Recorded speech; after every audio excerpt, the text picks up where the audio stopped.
Hello, இந்த வீடியோவில் subwoofer frequency எப்படி மல்டிமீட்டரை வச்சு டியூன் பண்ணுறது அப்படின்றத பற்றி நான் சொல்ல போகிறேன். நல்லா கவனமாக கேளுங்க. இப்போ நீங்கள் பார்த்துக்கிட்டு இருக்கிறது 325 வாட்ஸ் ஆர்எம்எஸ், அதாவது JBL 325 வாட்ஸ் ஆர்எம்எஸ் உடைய 4 ஓம் சப்வூஃபரு.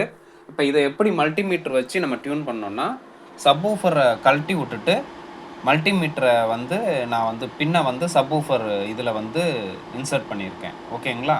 உங்களுக்கு எத்தனை ஹெர்ட்ஸ் தேவையோ அத்தனை ஹெர்ட்ஸ்க்கு உண்டான டெஸ்ட் டோன் அதை நீங்கள் என்ன பண்ணிக்கங்கன்னா டவுன்லோட் பண்ணி வச்சுக்கோங்க. இப்போ நான் 40 ஹெர்ட்ஸ் டவுன்லோட் பண்ணி வச்சுருக்கேன். ஓகேங்களா? இப்போ என்ன பண்ணணும், ஆம்பிளிஃபயரில் சப்வூஃபர் வேல்யூமை ஃபுல்லாக வச்சுருக்கணும்.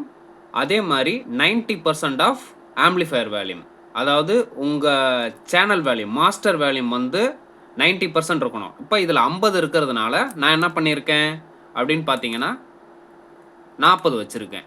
அதே மாதிரி சப்வூஃபர் வேல்யூம் எவ்வளோ வச்சுருக்கேன், 50 வச்சுருக்கேன். ஓகேங்களா? ஃபுல் சப்வூஃபர் வேல்யூம் வச்சுருக்கணும்.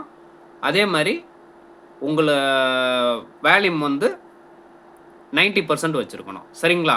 வச்சுட்டு நீங்கள் இந்த டெஸ்ட் டோன் 40 ஹெர்ட்ஸ் இது பண்ணிவிட்டு பார்த்தீங்கன்னா உங்களுக்கு 36.2 காட்டும். சரிங்களா? இந்த இதில் இந்த கெயினை நீங்கள் சப்ப்ரி போர்டில் இந்த கெயினை டியூன் பண்ணி 36 வர அளவுக்கு நிறுத்திக்கணும். இந்த 36 என்னன்னா 325 ஆர்எம்எஸ் இன்ட்டு 4 ஓம். இதை ரெண்டுத்தையும் பெருக்குனீங்க அப்படின்னா வரதை ஸ்கொயர் ரூட் எடுத்தீங்கன்னா 36 வரும். சரிங்களா? அந்த 36 நீங்கள் மல்டிமீட்டரில் நிப்பாட்டிட்டீங்கன்னா அதுதான் உங்கள் ஃப்ரீக்வன்சி செட்.